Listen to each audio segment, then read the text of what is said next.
अपनी नज़र कोमल अपने माता पिता की बहुत लाडली बेटी थी। 3 बड़े भाइयों की बहन थी। कोई भी चीज़ मांगने पर उसी वक्त सामने हाजिर हो जाती। पूरे घर में रौब था उसका। पूरे परिवार और नौकरों पर राजकुमारी की तरह हुक्म चलाती थी कोमल। स्कूल में भी पूरा रौब था कोमल का। बड़े घर की लाडली जो थी वह, ऐसे ही उसने कॉलेज में दाखिला लिया। उसके ठाट बाट बड़ी गाड़ियों में आना जाना, हर दिन नया फैशन देखकर हर कोई उससे दोस्ती करना चाहता था। थोड़े ही दिनों में उसके बहुत से दोस्त बन गए। पूरे कॉलेज में उसकी अपनी ही एक पहचान थी। एक दिन उसके घर एक रिश्ता आया। खानदानी लोग थे और पापा की पुरानी जान पहचान थी उनके साथ। कोमल के साथ कोई ज़बरदस्ती नहीं थी, पर कोमल ने फिर भी हाँ कर दी क्योंकि वह अपने परिवार से बहुत प्यार करती थी। वह जानती थी कि वह लोग उसका अच्छा ही सोचेंगे। लड़के का नाम रिंकू था। रिंकू काफ़ी पढ़ा लिखा और समझदार लड़का था। ससुराल वाले भी बहुत अच्छे थे। ससुराल में कोमल की जगह वैसे ही थी जैसे कि मायके में। कोई भी कार्य कोमल की सलाह के बिना नहीं होता था। सबकी लाडली बहू बन गई थी वह। फिर उसके घर एक बेटे का जन्म हुआ।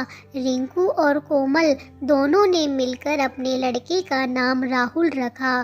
पोते को पाकर ससुराल वाले तो फूले नहीं समाते थे। कोमल कभी कभी सोचती थी कि उसकी किस्मत कितनी अच्छी है। उसका हर अपना उसे कितना प्यार करता है। चाहे जीवन में कैसा भी समय आए, मेरे अपने हमेशा मेरे साथ हैं।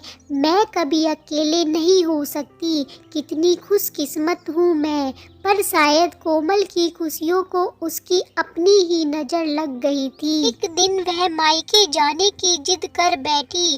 रिंकू को बहुत काम था, लेकिन वह फिर भी उसे ले गया। रास्ते में उनकी गाड़ी अन्य गाड़ी से टकरा गई। कोमल, रिंकू और राहुल बहुत बुरी तरह से जख्मी हो गए। काफी दिनों के इलाज के बाद रिंकू और राहुल तो ठीक हो गए, लेकिन कोमल पूरी तरह ठीक ना हो सकी। सर पर चोट लगने के कारण वह अपनी आंखों की रोशनी खो बैठी। अब कोमल की किस्मत जैसे उल्टे पांव चलने लगी।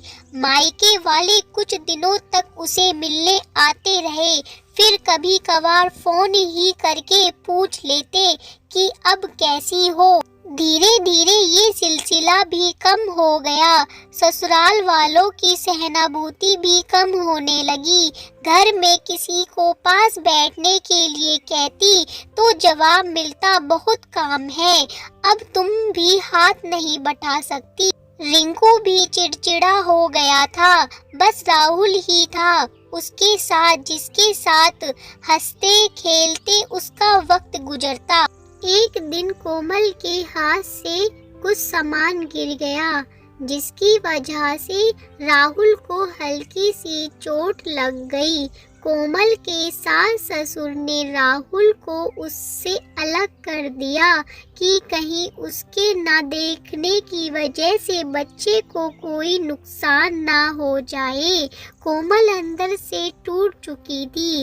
एक दिन उसने सबके सामने मायके जाने की इच्छा रखी तो रिंकू उसे तुरंत मायके छोड़ आया, जैसे कि वह भी यही चाहता था, लेकिन राहुल को उसके साथ नहीं भेजा गया। कोमल कभी राहुल से दूर नहीं रही थी, पर अपनी कमी के कारण उसने ज़्यादा बहस नहीं की। कोमल को लगा कि वह 3-4 दिन वहाँ रहेगी तो थोड़ा हवा पानी बदल जाएगा, क्योंकि वह कितने दिनों से कहीं भी बाहर नहीं गई थी। घर वाले भी इतने दिनों के बाद उसे देखकर कितने खुश होंगे। कोमल के घर पहुंचने पर सब लोग बहुत खुश हुए। खाने में सब कुछ कोमल की पसंद का ही बना था। उसने अपने मम्मी पापा और भाई भाभीयों से दिल खोलकर बातें की। उनके छोटे छोटे बच्चे भी बुआ के साथ घुल मिल गए थे।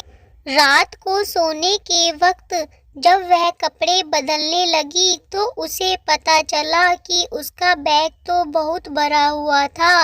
वह सब समझ गई। वह बहुत उदास हो गई। कुछ दिनों तक तो सब ठीक रहा, फिर जैसे सब बदलने लगा, सबका व्यवहार बदल रहा था। वह लोग जैसे थक चुके थे उससे, सब लोग घुमा फिरा कर पूछने लगे कि रिंकू कब आ रहा है उसे ले जाने। वह बहाना बना देती, जबकि वह जानती थी कि उस घर में अब उसके लिए कोई जगह नहीं। कोमल से चलते वक्त कुछ ना कुछ नुकसान हो जाता। थोड़ी बहुत टोका टाकी उसे सुनाई देती, वह टाल देती। एक दिन उसके हाथ से लगकर एक कीमती फूलदान टूट गया। छोटी भाभी ने बहुत हंगामा मचाया। कोमल के माता पिता रोज रोज के झमेलों से तंग आ गए थे। उन्होंने रिंकू को खुद से फोन कर दिया। रिंकू कोमल को अपने घर ले गया। कोमल को अपने परिवार वालों से ये उम्मीद ना थी। जिस कोमल के कहे बिना घर में एक पत्ता भी नहीं हिलता था, उस घर के लिए वह अब बोझ बन चुकी थी। रिंकू के साथ ससुराल आते वक्त वह बहुत खुश थी, क्योंकि वह अपने घर जा रही थी, अपने जिगर के टुकड़े राहुल के पास। परंतु यह खुशी भी कुछ पल की ही थी। सारा बंदोबस्त पहले ही किया हुआ था। कोमल को सीधे ऊपर वाले कमरे में पहुंचा दिया गया। राहुल से दूर रहने की सख्त चेतावनी दी गई। एक काम वाली बाई को उसकी जिम्मेदारी सौंपी गई, जो उसके खाने पहनने जैसी जरूरतों का ध्यान रखती। कोमल ज्यादातर चुप ही रहती, कभी कभी काम वाली बाई से थोड़ा बतिया लेती। उसके जरिए राहुल का पता चल जाता। सबकी लाडली बेटी और बहू सबके लिए लाडली से बोझ बन चुकी थी। इसलिए दोस्तों कहते हैं कि कभी अपनी खुशियों को लेकर इतने भी खुश मत हो जाओ कि आपकी नज़र ही आपकी खुशियों के ऊपर हावी हो जाए।